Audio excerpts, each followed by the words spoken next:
Hello, everyone. Welcome to this episode of E-Coffee with Experts. I'm your host, Matt Fraser. And on today's show, I have with me Chris Hoke. Chris is going to be sharing storytelling strategies for your brand, how to use storytelling in your marketing and make your customers beg for more. Chris is the co-founder and senior content creator at Social Media Cowboys, a full-service digital marketing agency headquartered in Waco, Texas. He has over 13 years experience helping small and medium-sized businesses leverage the power of storytelling with social media to connect with their customers online. When not wearing his marketing hat, you can find him spending time with his family, as well as working on his latest science fiction action book. Chris, pleasure to have you here. Thanks for being on the show. Thanks for having me, man. I really appreciate it. Yeah, it's awesome. Hey, you've had an interesting journey so far. You know, like I noticed on your LinkedIn profile, you've gone from producing movies and directing movies to starting Social Media Cowboys, a digital marketing agency. Can you tell me how that's gone? Well, it's gone. Like, how did you make that jump? Well. How did you make that jump? Well, okay, so that's a whole story. By the way, I love your bio and your intro, and I always love bios and intros in general, because they always make you sound so much more amazing than, than maybe it actually was, you know. But anyway, it's like very few people live up to the resume, you know, like some presidents and some actors and stuff, and generals might live up to the resume, but I always feel like everybody somewhat bloated. But anyway, I worked a regular job out of high school. I guess all jobs are regular in a sense, but anyway, what I would deem a regular job at a freight company. It's the freight company my mom and dad worked at, and so I went straight to that. And I ended up working and getting into corporate there, and I ended up being over 3 departments at the corporate headquarters of this freight company. Moving, a freight company meaning trucks picking up freight at warehouses, taking it to businesses, that logistics. Anyway. I always wanted to be a movie maker since I was a little kid. And I think you and I are the same age. Star Wars came out when I was a year old. And Star Wars is that seminal watershed historical marker for our generation in a lot of sense. Absolutely. So I grew up with the toys. Well, you can see I grew up with the toys and wanted to, played Star Wars constantly with my cousins and stuff. Anyway, I always wanted to be a filmmaker. And when I was a kid, I drew and played with toys, and then that evolved into teach myself to write screenplays as a preteen, and then a teenager. I just sort of drew and wrote, and then I had to get a job, and then of course I got married, had kids, and all that stuff. But I always wanted to go. I always wanted to go Hollywood, right?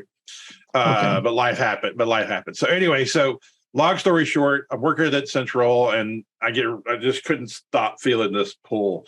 So I started really seriously writing screenplays, and I was going like, well, I'll just start putting them in film festivals and stuff.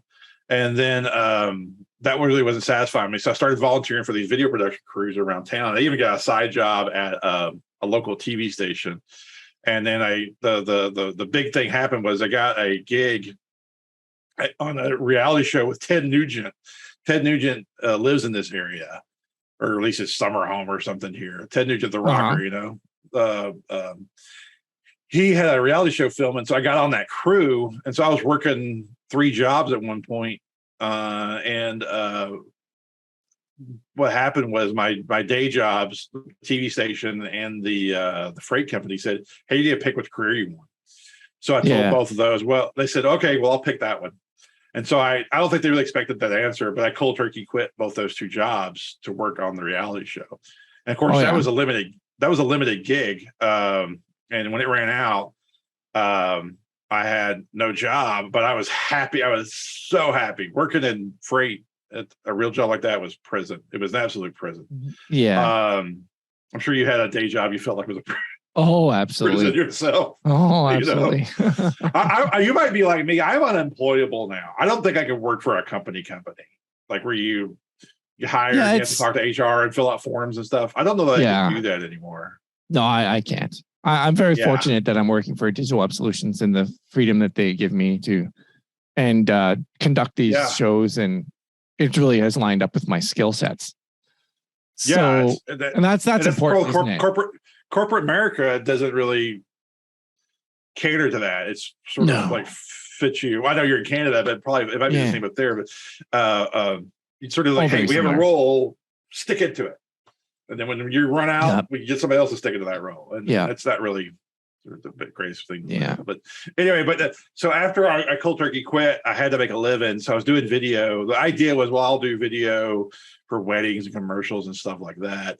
Meanwhile, I'll hustle up budgets to do indie little shorts and features. And then what I found along the way was, so this time was 2008, 2009 when I made this transition. And as fate would have it, Facebook was really starting to become a thing to the masses. Oh, yeah. It hadn't. Yeah. It was more of a college thing, I believe, before the masses really got it.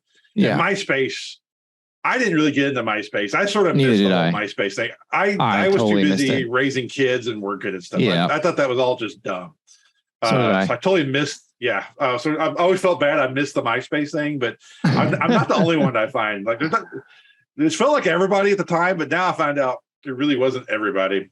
But anyway, I was using Facebook to promote what I was doing in my career change and the video stuff. So the clients I was working with to do video said, "Hey, will you do my Facebook?" And so as time progressed, that was kind of I started two parallel lives at that point.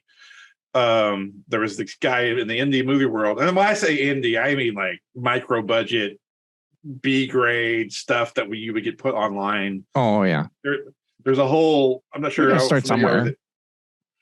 Well, yeah, and there's a whole circuit of that. At least there is in Texas. I don't know where about everybody else. In Texas, there's a whole circuit of that, and I've kind of unplugged from it now. I know a lot of people from when I did it, but whoever's doing it now, I'm not really plugged into who's doing it anymore. But anyway, to pay the bills, social media really took off. So as I was trying to work on these movies and raise budgets, and I had partners over there, and we got some stuff on Amazon, and I had a movie do pretty well in England on Amazon Prime.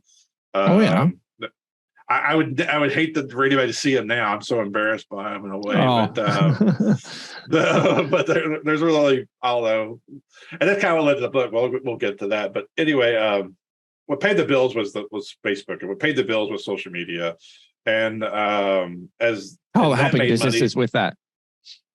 Yeah, it was helping them do their posting, and then SEO started becoming more of a thing along the way. SEO, which I'm not a web designer, so if I say something that's not entirely accurate, forgive me. But SEO predominantly before, say, the mid 2010s was mostly just metadata in a website, and SEO spilled into other things, backlinks and it's definitely evolved. And all this. Yeah, and so I didn't know anything about all that stuff. So in the mid 2000s, about 2005, give or take, somewhere in there, or I'm sorry, 2015 rather. In 2015-ish, I needed to pursue SEO, and I met DJ Hunter, who's my partner in Social Media Cowboys, and I subbed out doing SEO and web design to meet him, and we started making more money off of each other than we were without each other. On your own. It was actually his. Yeah. I made more money off of him than I did on my own, and vice versa. Yeah. It was his idea to start Social Media Cowboys. Like, well, if we're making this money, why don't we just go full partners? And so I agreed. And then, and then from there, as time went on, the indie movie world is hard. It's hard to make a living, to feed a family, and all those kind of things. If you're single, it's definitely a single person's game. Trying to break in. Yeah, it's something you want to do in your early 20s. Yeah, you got to do it early. Yeah. When you're single and don't have any kids, and you're like either fresh out of college or in your 20s. Yeah, if you live at home still and you're in your early 20s and you can cover rent with mom and dad, like that's when you should do it. That's when you should do it.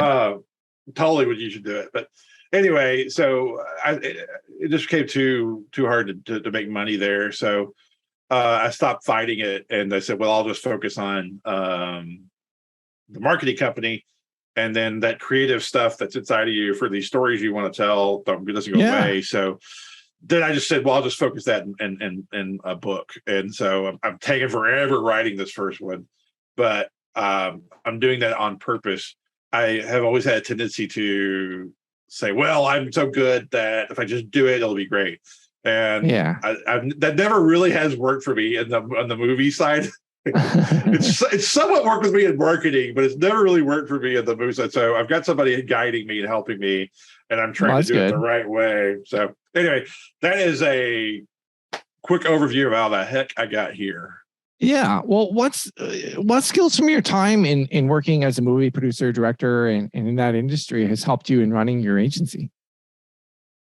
Well, a lot of it's logistical. A lot of the lessons, and even that some of that goes back to working with departments and people at the freight company. Yeah. It's when you're putting together a movie, you have so many things to consider. What your budget, the genre, what are the expectations of the audience, who can you get, where can you shoot, what can you use in it, and so you're limited by the resources, right? And so you have to plan around the resources. So when it comes to, you have to plan and you have to have a plan. So when you go into marketing for a company, it's a similar thing. What is your budget? What are the resources? What do we have at our disposal? What can we use? What can we do? It's a lot. A lot of the carryover is logistical, which is 90% of the battle. Really is what you can do with something. So that's probably the biggest thing I learned. I've gotten very good at the big picture. And if you understand the big picture, sometimes the details, that's interesting. Yeah. I'm really good at the big picture. So I'm not such a details guy. And I've said this, I think you and I talked about this off camera, but one of my faults in the movie world was I never was in love with the camera. A lot of guys are in love with the tech, and that's even true over here in marketing. But it was even true in other careers. But I don't. Great examples with movies. You get a camera, and this is the Canon XL123Z beta blah blah stuff. I that is all lost on me, and I don't care. I don't care that it's a mirrorless versus not mirrorless camera. I don't care that it's a halogen light versus a tungsten versus none. I don't care what f-stop you have to be at. None of that. I zero interest in any of that stuff. And so I was always big picture. So what helps there is what I found is a lot of business owners are big picture too. I would say it's probably, I don't know, maybe my experience, I might be exaggerating, but I feel like it's 60-40, where 60% of the business owners I talk to, they're just big picture. And the details are like, whatever, I'll hire somebody to handle that. And I'm able to translate what the heck's going on in online marketing to these guys and ladies who own these businesses, because I just give them the big picture and the details, whatever. We gotta get the details. We'll get the details later, but I can translate. What are some of the big picture things that you found they care about more so than others? Well, they want to make money. That's So I'm the first thing. So for instance, they don't give a crap what link they get as a backlink for SEO. They just care about if they're ranking, and then if they're getting phone calls and leads. That's probably that's all they care about. If they're good, if the phone's ringing, they don't care how you got there. I could have.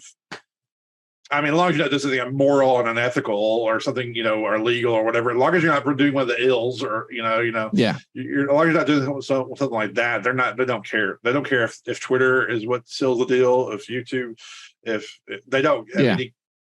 Doesn't matter. It doesn't. They all know that if you rank high on Google, you'll make money. So that one they care about, just because it's ingrained in our consciousness to think that. So other than that, that's about the only one they care about. They'll check Google. If they're not on page one, they freak out. Absolutely. And they can immediately correlate that to money. So that's not the only one. As long as you could show them good Google stuff, they could care less. Yeah. So just curious, what's your take on the importance then of storytelling in marketing campaigns? Well, I wanted my first reaction is to say, well, it's everything. Oh, that might be too dramatic, but in a way it is. Everything's a story. That's probably my gift on this planet is to be a storyteller. I'm not I'm not a detail guy. I'm not the guy that's going to translate, data for you. But I'm a storyteller. So you go into a pizza place. What is that? What is the story of that pizza place? Is it family owned? Is it a franchise? If it was a franchise, was that family owned? How did it get there? Did the franchise owner buy it with their last nickel to try and turn things around? Or is it one of 100 franchises that they had? Is it, on and on and on? Is they use red as a primary color? Well, why is that? Does it have some special meaning to them? Or the ingredients of the pizza, how the pizza is made, how the dough is made. Well, how is unique from every other pizza dough out there, or their sauce, or their very interesting. Everything in this background behind me has a story. Some are more boring than others. Everything in that background behind you has a story. Yeah. Some are more boring than others. You have to find out what intrigues the people and what's going to connect with people. And then, and this is a kind of a question for you. This has been something on my mind a lot for the last, I would say, at least 6 months. I find, and I wrestle with this, and it's part of the whole storytelling thing. A lot of brands embrace controversy or social justice or whatever. You have conservative, liberal, you have right versus left, you have whatever. And some marketers out there want to embrace the controversy. I have been hesitant to, because I don't know. I don't know that it's I like some people say we can't get. Some people say you can't get 100% of the people, so get all of 50% that you can. And I never really, always haven't been bothered by that. I find that I ask a lot of my marketing friends this, and I get answers all over the map. And it seems like it's a national discussion going on. I don't really have a good answer for it. Well, it's very interesting that you bring that up, because one of my mentors indirectly, Dan Kennedy, he makes no apologies about his politics, and he does not hide his politics of who he is. That he is a conservative, free market, put your hands to work, results driven marketing entrepreneur, capitalist. Probably old school. And if that pisses you off, then you're not his ideal customer. So he has literally figured out who he is and who he wants to attract and who he wants to work with. And he predominantly wants to work with entrepreneurs who are similar to him. So ergo he, says that. Now it's interesting. There's some people that say, well, there's 3 things you shouldn't talk about: politics, religion, and sex. And so you can take that direction as well. Which is funny that we're obsessed with all 3. Just about you being a human on the planet, we're generally obsessed with all 3. But I digress. Yeah. So, but I don't know. I try and I was in a BNI chapter, and I can't. Forgive me, his name escapes my mind right now. That fellow gentleman who started BNI, he'll probably be mad at me. I'm just Googling him right now. Ivan Meisner. Thank you. Yes. Dr. Ivan Meisner. Dr. Ivan Meisner. Yeah. He says you should never talk about politics ever. And that was his advice. And he says, you can lose business. He's like, you'll lose business. Yeah. And that's true though. You could be talking to somebody, and all of a sudden they may find out what your politics are, and all of a sudden, boom. It reminds me of a story when I was in Amsterdam. I was in Holland, and I was on a layover, and the lady was a tour guide, and she took people on tours all over, and she never, ever, ever, ever, ever, ever, ever asked people where they were from. And she said, Matt, I have had times where I've asked people where they're from, and they've said, and then the other people have said, and they've found out they're enemies, and it's absolutely erupted into a like you couldn't imagine. And so, these days I'm leery to, with how things are going in the world, with the polarization and the inability for people to have a conversation. I'm very careful nowadays about what I say. And in marketing, I kind of stay away from it, frankly, unless I get to know the person. Yeah. And then I would never for a customer. I would never, ever, ever, ever, ever, ever, ever do anything like that for a customer unless they directly ordered me to say, "Hey, I'm paying you to do this." Unless that, which has never happened. Unless that happened, I never would. But I market myself for the marketing business, and then I market myself for my creative stuff. And I'm a very casual content creator for my own stuff. I don't put full-time energy towards it just because I don't have full-time access to do it. Yeah. Sometimes the hardest thing to work on is your own stuff. Yeah, it's kind of busy working on client stuff. Yeah. Yeah. It's always use the adage, the worst car in town usually is the mechanics. He doesn't have time to work on it. It's kind of the same thing here. And I have strong political opinions. And I'm not all one way. I'm like a lot of people. I'm kind of in the middle of the veering, depending on subject one way or another. And I'm just chicken. But I fear I miss an opportunity because I do think there's merit to, you can't get 100% of the people to get as much as half as you can. Yeah. Yeah. And I've seen brands like Nike pretty much has said they're going to do that. That's what Nike pretty much has done. Even Disney's going that direction. They're alienating a lot of people. Yeah. And I'm just chicken. And I think that, to me, that is the big question of our time for marketers. I don't see it talked about. I don't see it talked about enough. I mean, on a larger scale. I'm not talking about a show like yours, but I'm talking on a larger scale. It's not really broached. I did on the novel writing stuff. I've taken some little novel courses and stuff because I'm totally still an amateur novelist, and I've got somebody helping me who's a published author. But beyond her, I've watched different videos and little workshops and things. And one of the marketing workshops for the novelist was like, definitely do be controversial, and definitely do take a stand. Don't be afraid to piss off everybody. And I can't pull the trigger on that yet. I'm just a chicken.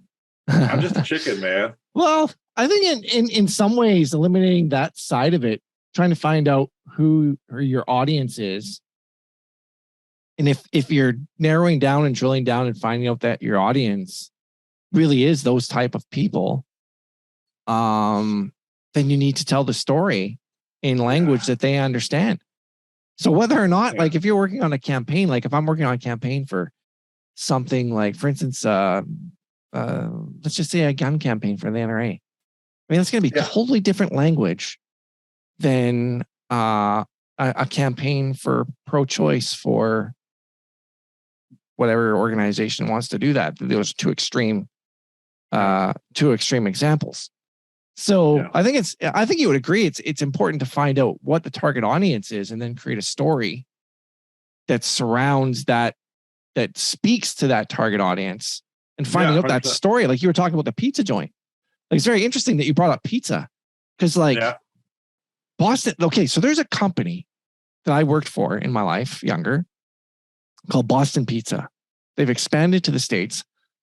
Boston has nothing to do with pizza to Americans. It makes no sense whatsoever. The guy was a guy named Gus from Greece, and he named, and a lot of people don't know this, he named the company Boston Pizza because his favorite hockey team was the Boston Bruins. And the company was started here in the city that I live in. It's one of the largest restaurant chains across Canada, has expanded into the US, and it's called Boston's in the US, not Boston Pizza. And it's expanded into Mexico. But I mean, the story around why the guy started is so fascinating. Like the recipe around the sauce that they make, how they make their dough, how long they allow their dough to like rise for. They allow their dough to rise for 2 days before they use it. So they're making dough 2 days before. Yeah. What? Yeah. Seriously. They're making dough 2 days beforehand to allow it to rise to be used. I want to try it just on that. They're not allowed to use the dough. Or at least they're not supposed to, right? They're always supposed to be making dough 2 days ahead of advance, and whatever you want to call it, curing, or I can't remember. And then their sauce is just rising, I guess. It's proprietary. And frankly, their pizza's damn good. They have gourmet pizzas, they have regular pizzas, but it's like, it's powerful. Like I just told you the story of how they do their dough, and it's so powerful. Or I want to try it just based on the dough story. I want some. Yeah, I don't even know if they have locations in Texas. I'll have to look it up. But it's amazing, right? If people don't, it's so important for stories to be told. Is there any ways that you have that story with that pizza, but can you relate that to a particular situation or client that you took on where you helped develop a story or told their story through social media or through their website content or? Well, yeah, I mean, here, especially here in Texas, well, I should say especially, it sounds somewhat judgmental, but I know real soft heart for veterans here in Texas, and I'm sure the states in general. America learned a hard lesson after Vietnam about how you treat your veterans. And I'm very well aware of that because my father-in-law is a Vietnam veteran, and he was the guy. You're like a lot of people. You hear these stories about their war experience, and they were like, you get to talking to them, and they were like, and I'm not to diminish anybody's role, but they're like, I was just an inventory clerk in Cleveland during Vietnam, but I was, but this guy was like, he had like the movie Platoon. That was him. He was one of those guys walking around the jungle on those patrols. That was him. He was in the real horrifying war. And I've watched him, I listened to him and his experiences. So there's a very soft heart to what veterans go through. And I have a business that does aftermarket auto parts and like the spray on bed liners for pickup trucks and stuff. And they're the owner, it's a husband and wife team. And he's a veteran. So we've used that as part of their story. And it's not, you're not looking for cheap sympathy. You're not looking for placating or anything like that. But it's still part of the story. It's part of the story. And he's a veteran. I can't remember. I apologize. I don't remember if he was in Iraq or Afghanistan. I don't remember which one. I know he served 2 tours over there. He served. He was over there for 2 tours or whichever one it was. He was a mechanic, and they would have to clean. Not to be trying to be graphic, I'm just trying to tell the story. They would have to refurb the vehicles after they saw action, and he would have to clean out the bad stuff.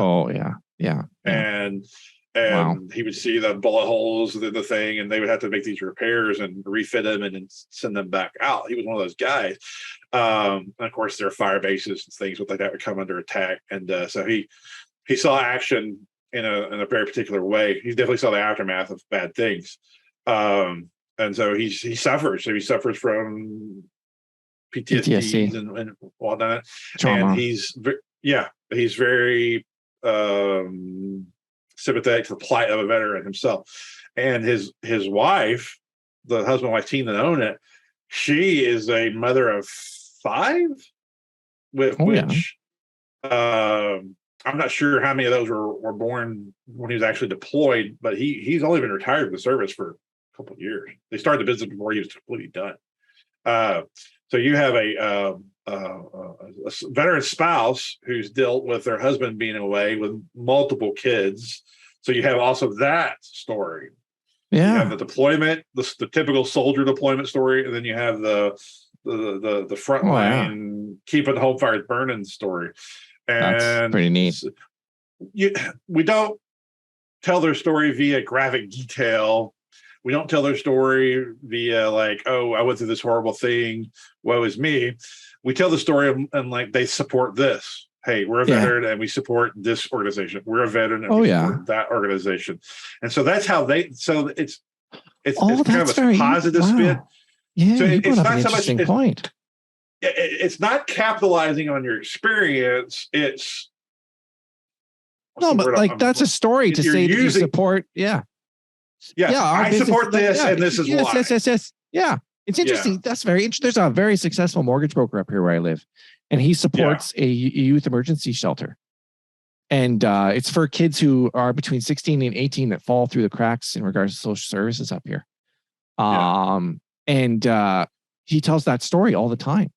And he has commercials. And instead of him talking about what a great mortgage broker he is, he goes on, and I don't know what it's called. There's a certain word for that type of marketing,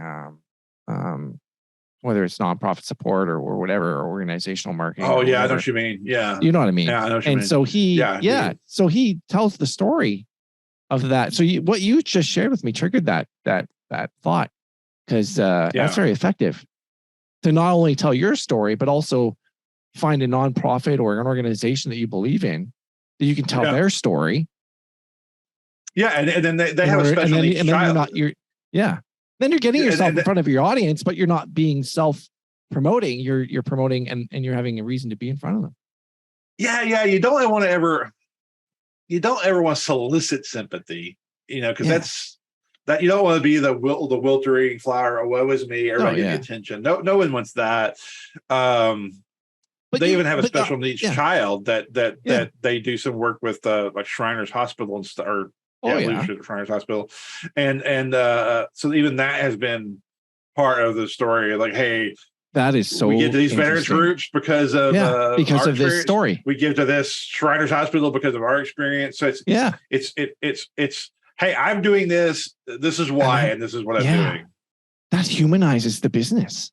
It humanizes the business owner rather than get this. An entity. This is the thing I find interesting, because franchises can be a challenge to market. Gosh, are they for all kinds of reasons? That could be a whole show just on franchises, and there'd be some negative comments said too. But I know. We'll focus on the it could be a bear. It could be a bear.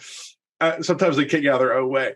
But this is a franchise, or part of their business is a franchise. It's not completely a franchise. Part of their business is a franchise, and we're still able to find success by telling the story. So, in general, using storytelling methodology as your marketing can cross lines, even where you have some more rigid rules or whatever, because because franchises and definitely like these network marketing, used to call them MLMs, now they're network marketers. They have rigid guidelines for how you advertise, but in general, if you tell your story, that's going to be universal. Like even like a Mary Kay, which I don't have a whole experience with Mary Kay, but I would assume that with Mary Kay, if they're like, hey, I had issues with my skin and I used this product, and now that this Mary Kay product has helped me fix my skin. That's storytelling. That's and Mary Kay would have no problem with that. It's testimonial. Yeah. Storytelling could cross boundaries that I think maybe other things couldn't. Yeah. I mean, let's be frank. I'd rather hear a story. Facts tell, stories sell. Yeah. Not sure if you heard that before, but facts tell, stories sell. I mean, if you're going to sit there, I was selling cars, and I always told stories around the product, about the car. There's lots of stories I told. I won't get into right now. Even my story about why I started selling cars, and it was very interesting to people, and it enabled me to humanize myself in regards to I'm not just another car salesperson. And I quickly learned that, facts tell, stories sell. Like if you can tell a story around, so for instance, I told a story one time after I'd been in the industry for a while of how one of my clients had bought a vehicle, and she was driving up north, and in the middle of a snowstorm hit a moose, and her kid was in the back seat. Her kid was in the back seat on his iPad and didn't even know that an accident had happened because the vehicle was so safe. And I talked about how the safety of the vehicle and the crunch points are designed so the engine drops. The front of the vehicle is designed to absorb the full impact to the point where the vehicle, if you looked at a picture, she sent me a picture of the vehicle. And this happened between a period of 6 weeks, by the way. She bought a white vehicle from me. Yeah. And I kind of didn't think she should buy a white vehicle because I'm in Canada and she's up north, and like white blends in with the snow. I don't know why you'd want a white vehicle. I wouldn't want a white vehicle. And she totally totaled it and sent me the picture of the vehicle. And if you looked at that picture, you would think that nobody survived. And yet, I kid you not, her kid was in the back seat with his iPad, didn't even know anything had happened. And she bought the exact same vehicle for me in red. Well, I think it's interesting about that is you're telling a story, you're in Canada, and that story is a moose. If I tell that story in Texas, it's a deer. So when you said the word moose, I started laughing. I'm like, he's in Canada because that story is a deer. It definitely stands out. Yeah. And, it could be a deer up here, but it was a moose. Yeah. So like our bridging the storytelling idea with the whole idea about controversy, I'm reminded of Michael Jordan. And his famous line, which I think is somewhat in doubt if he actually said it or not, but it's attributed to him, that Republicans buy sneakers too. And he got a lot of flack for that because people do you remember that story? No, I don't. Sorry. But they do though. So yes. So Michael Jordan. Did he get flack from that from the left? From the left? Oh yeah. Most definitely. If you watch the Last Dance documentary they did about that whole Chicago Bulls run, you gotta watch it one of these days. It's long, but it's totally worth watching. And I'm not a big basketball fan by any means, but it was really good. Michael Jordan was the king of the 90s. He's one of the greatest basketball players to ever live. If not he's definitely top two, right? So he was, and at the time of the 90s, I think you had OJ trial and you had the Rodney King issue and stuff, and he and different other social justice type things and with the black community and whatnot. And he never was that vocal with it. And the story, if I recall it correctly, forgive me if I get little points wrong, but there's a guy in his home area back in, I think, North Carolina that was running for a Congress seat or something. And he didn't public support him. He was an African-American and he didn't public support him. And the guy ended up losing to whoever won, which I think was a probably a white old guy or something like that. Anyway, he got a lot of flack because he didn't support. It was taken by the African American community that he didn't support the community, and it was the comment attributed to him was Republicans buy sneakers too, and then he was basically saying, "I'm going to ride the line between the two." Oh, he was taking a neutral position. And I'm going to take a neutral position.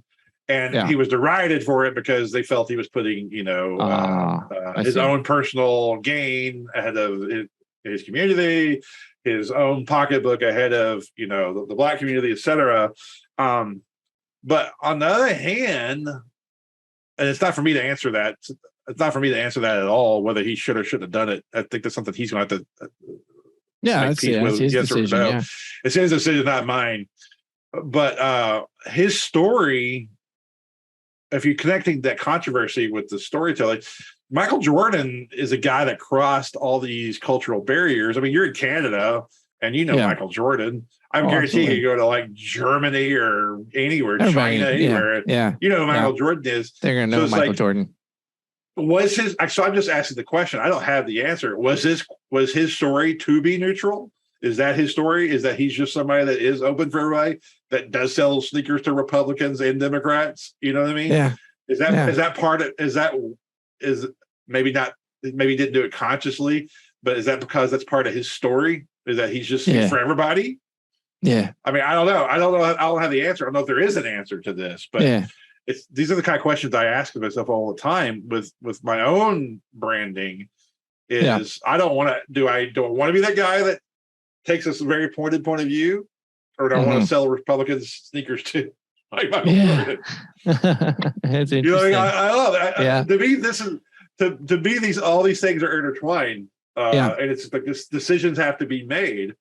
I mean, I'm sure you just go back to the couple that own the truck park business. They're veterans. You might have somebody out there that was dead set against those wars in Iraq or Afghanistan and take some personal offense that he was there. Is there somebody out there being offended? But I mean, I think 99.99% of the people view it as he just served his country. He didn't make the policy point of view. But at some point, are you going to piss off somebody anyway? So to hell with it? You probably are. Yeah, you probably are, to be frank. I guess that's the point I'm trying to get to. Yeah, I'm going way around the bend to ask that question. At some point, are you going to piss people off anyway? So to hell with it. More than likely.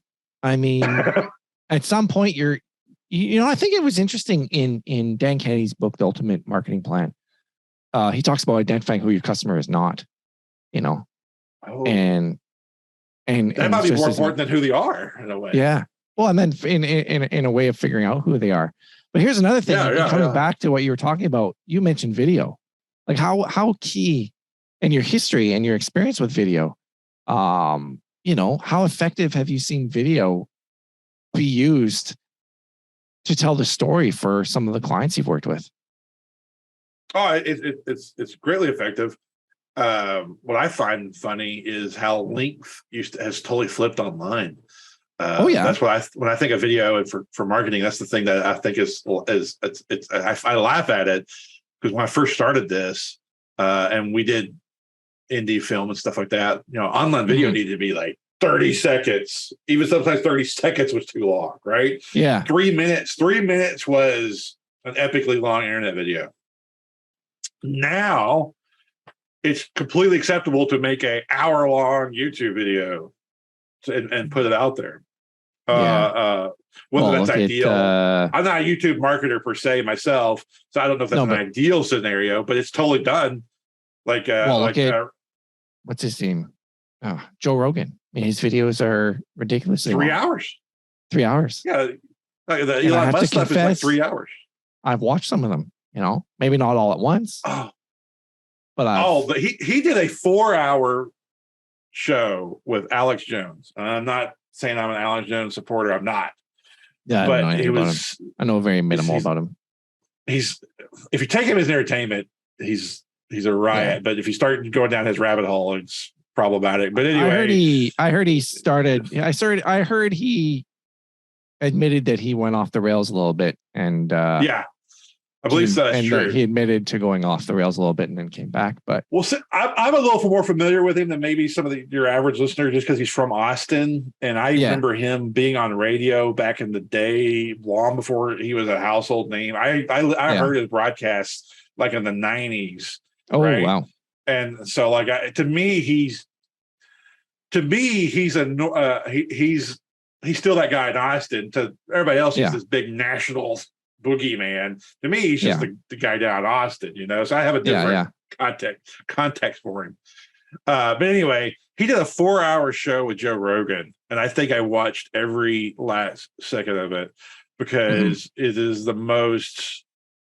I don't know how. I probably shouldn't curse on this thing, but it was the most fill in the blank crazy thing you've ever listened to in your life. Badass, and it's more like batshit. Batshit crazy. Most batshit crazy thing ever. I mean, it's like it's listening to a car crash, and every once in a while he'll drop something you'll actually agree with, but then you listen to the other nonsense, and it's 4 hours long, and you cannot stop listening to it. And then I remember because he's telling his story, right? Even though his story is absurd. Even though his story is absurd. Even though it's absurd to some. I mean, I never watched it. Yeah. Well, Elon Musk. Elon Musk has done, I think, numerous Rogans, and I think they're all about at least 2.5 to 3 hours. I know one of them I listened to for 3 hours. Same thing. I mean, the guy he does not think like an average. No, he does not. I don't know if he's human. I'm not sure he's human. Well, his IQ is definitely. I don't know if anybody knows what his IQ is, but it's definitely above 140. Yeah, he definitely thinks like something else. That's for sure. So listen a bit of it. So anyway, I got off the rails here with all that, but I found the content has changed, and I forgot your original question by now, but the presentation, the content has changed. And like, for instance, we were talking about the effectiveness of video and how video can be used to tell a story. Yes. So like, there's these guys out of, I think they're in Wisconsin, Red Letter Media. I'm a huge fan of these guys. They review movies, and they got famous because they did these critical breakdowns that were funny of the Star Wars prequels. And if you haven't watched them, they're totally worth watching. They're almost like taking a mini film course. They're so good. And they're 3 hours long. I think each one's an hour. Maybe it's multiple hours long. I can't remember exactly how long the videos are. It's multiple hours. But their average video length is easily an hour, 45 minutes to an hour, easily. Yeah. And they're telling their story, which is their film geeks. And you sit with them an hour a week and you listen to their film geek stuff. And they have replaced, you're old enough, you and I remember Siskel and Ebert and their little half-hour show that came on every weekend. Those guys have replaced that Siskel and Ebert. Okay. Yeah. And you see that a lot. You see that a lot with YouTube, and going back to your story idea. A lot of things have been replaced by multiple things. We used to have to watch Siskel and Ebert on the weekend for 30 minutes at a specific time. Now there's a million Siskel and Eberts on demand. Yeah, and on demand, and you just go pick the one that you like the most. The barrier to entry has been lowered so much, isn't it? Mind-boggling. Yeah, and you talk about story. So like those guys on Red Letter Media are about our age, and they watched movies about the age that you and I did.